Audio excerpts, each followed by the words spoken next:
Welcome to my personal opinion about the Immigration Expo in Houten, the Netherlands. You got them friends in the morning. Good morning. It's not Utrecht.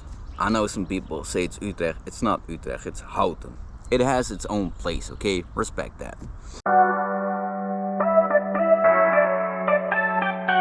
Okay, so first of all, it's really important to understand that there's some marketing going behind this campaign, this immigration stuff. So let me sum it up. I'm going to talk about what it actually is, at least what it was to me, how it was marketed in the first place, and then why it's getting so popular in the Netherlands for folks out here. So the first thing, how was it marketed? It was marketed like some place you could go to and network. You know, that's the whole main thing of expos. Network and see, I guess, countries as products, and there will be like readings and speeches, you know, and things, and little kind of boutique likes, you know, it's like a marketplace. And people, inhabitants, I would say, of some countries will talk to you and trying to convince you to go over to that country.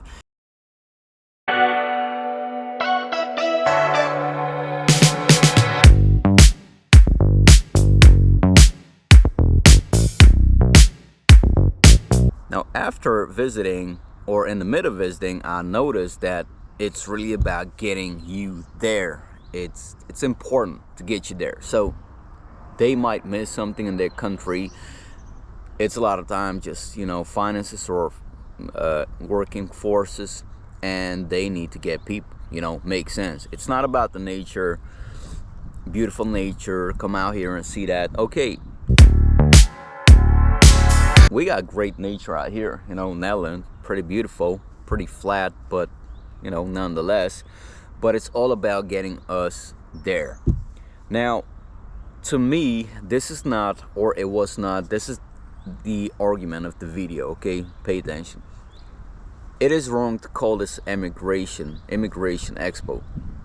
What they should have been called it's the Investors Expo or the Finances Expo, because in the end, there's a lot of talk about come to our country with this budget, come and invest in this, come and have this money, you know. So a lot of budget talk. So eventually it's not about connecting and hooking up with people that will get you into that country, help you get a job in a different way than a recruiter online would do, and that's where it stops, you know.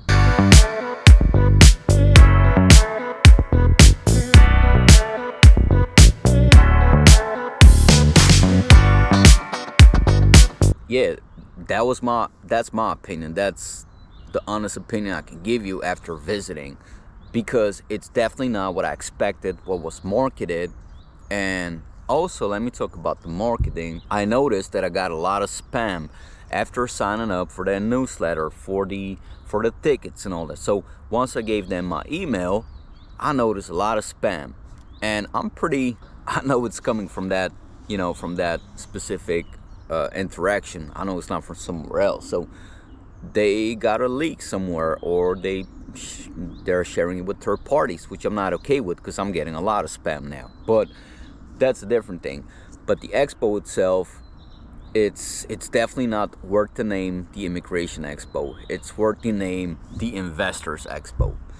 For example, I was at this Canadian speech where they were talking about the getting into farming in Canada, and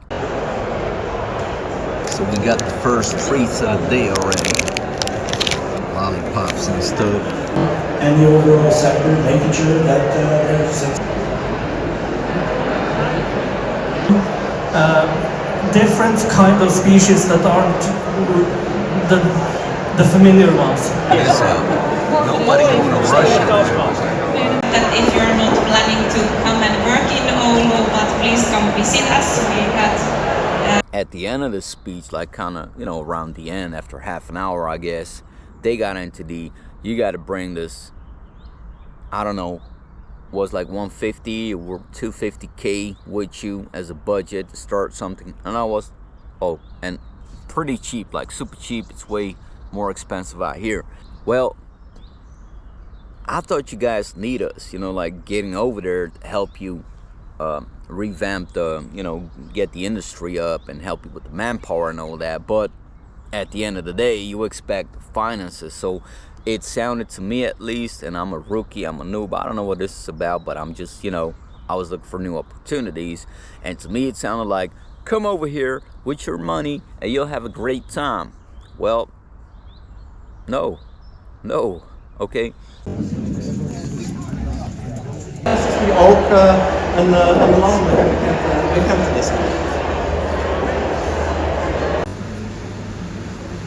So, yeah, as you will see through the snippets and the videos that I'm putting in this whole complete video, it's to give you a perspective. It's full of nice people, okay? It's full of nice people, friendly folks. I talked to some folks out from Finland, Norway, Canada, what more? There's like Spain, France, all of those. I'm not interested in those, so that's why I didn't talk to them. I talked to like the upper parts and the Scandinavians, and you definitely feel welcome. Like all of them folks, super friendly. There's a couple of different districts that had their speeches, you know, and their presentations about.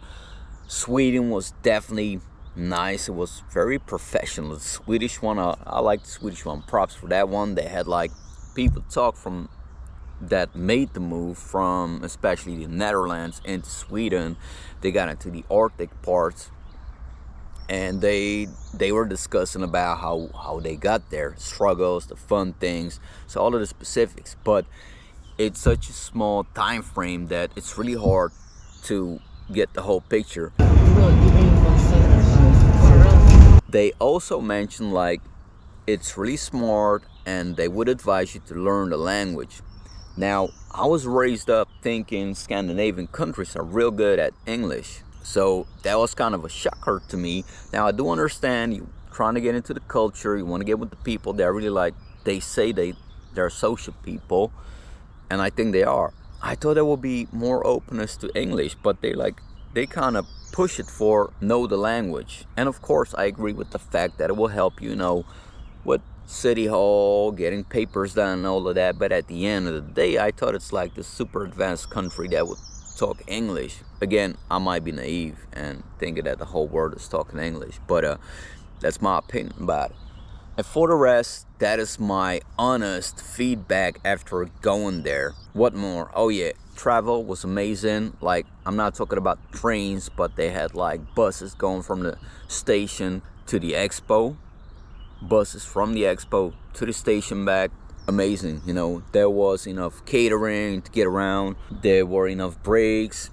One thing that was bad again is they made a lot of presentations at the same time, so I couldn't attend one without going to the other. So I had to cut like after 50 minutes after the first two of them.